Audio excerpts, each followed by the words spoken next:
You are terrible. I don't want to work for you anyway.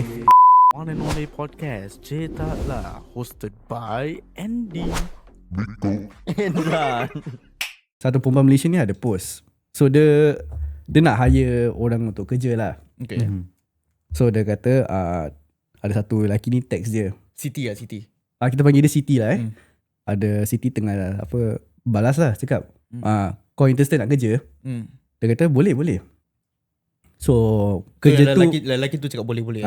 Zul. Kita panggil Zul lah Zul cakap boleh. So Siti cakap Dia bang ni kerja ni untuk masuk untuk perempuan aja. Setubuh untuk perempuan pasal admin job. Oh, okay. saya admin job.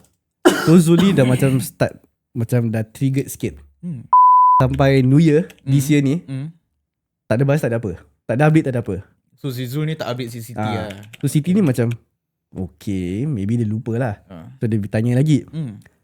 And this time si Zul ni attack balik. Attack Siti.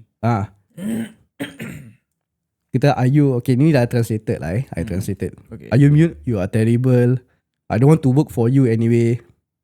I got a job at Brunei with I follow my wife is much better.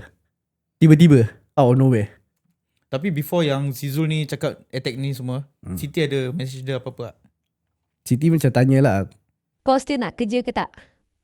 Do you have any resume gitu je? tiba-tiba Zul ni out of nowhere just attack.